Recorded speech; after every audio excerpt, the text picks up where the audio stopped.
여러분 지금 거울 하나를 준비해서 이 화면에 비춰보시겠어요? 아니면 머릿속으로 상상해 보셔도 좋습니다.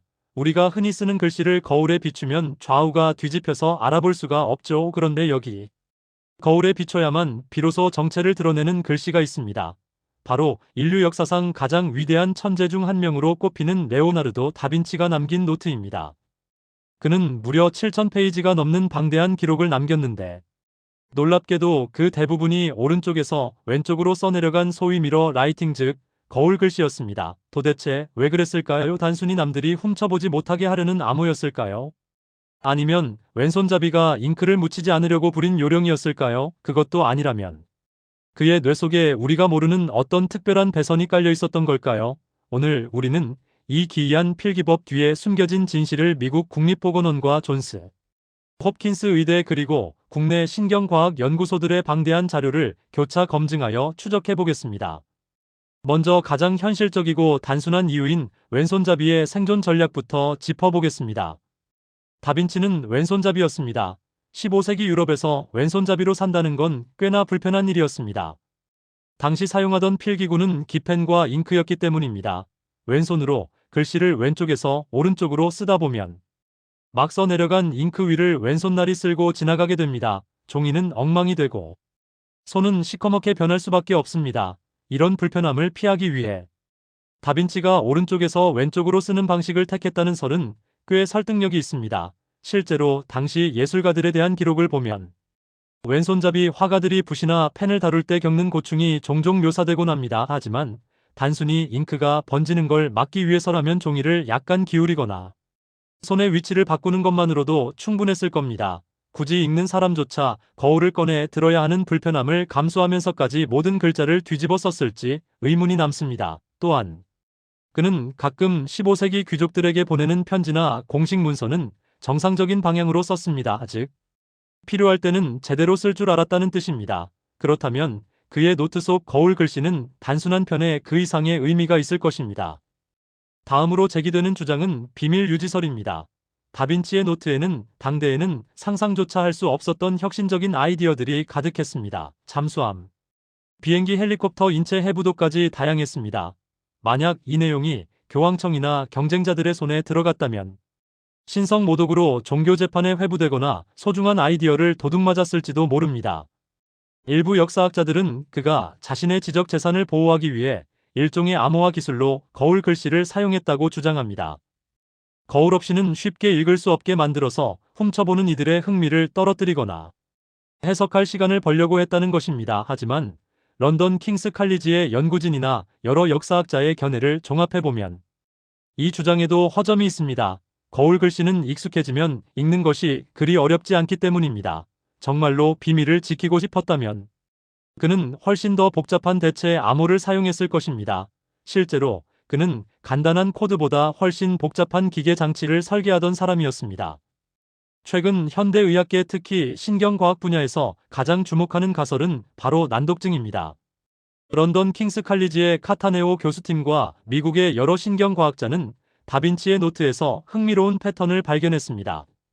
그의 글에서는 철자 오류가 빈번하게 나타납니다. 예를 들어 같은 단어를 한 페이지 안에서도 서로 다르게 표기하거나 소리나는 대로 적는 경우가 많았습니다. 이는 전형적인 난독증의 증상 중 하나입니다. 미국 메이오 클리닉과 존스 홉킨스 의학 정보에 따르면 난독증은 지능 저하와는 전혀 관계가 없습니다. 오히려 아인슈타인, 에디슨, 피카소 같은 천재들 중에도 난독증을 가진 사람이 많았습니다. 뇌의 정보 처리 방식이 일반인과 다를 뿐입니다. 특히 주목할 점은 난독증이 있는 아이들에게서 거울 글씨 현상이 종종 관찰된다는 것입니다. 글자의 좌우를 혼동하거나 비대칭적인 문자를 거울상으로 인식하는 경향이 있습니다. 우리의 뇌는 좌뇌와 우뇌로 나뉘어 있습니다. 보통 언어 영역은 좌뇌에 위치합니다. 하지만 다빈치 같은 경우 우뇌가 매우 발달했을 가능성이 높습니다. 우뇌는 공간 지각 능력, 예술적 감각, 전체적인 패턴 인식을 담당합니다. 다빈치의 그림을 보면 완벽한 3차원적 공간감과 해부학적 정확성이 돋보입니다. 이는 그의 우뇌가 얼마나 비상했는지를 보여줍니다.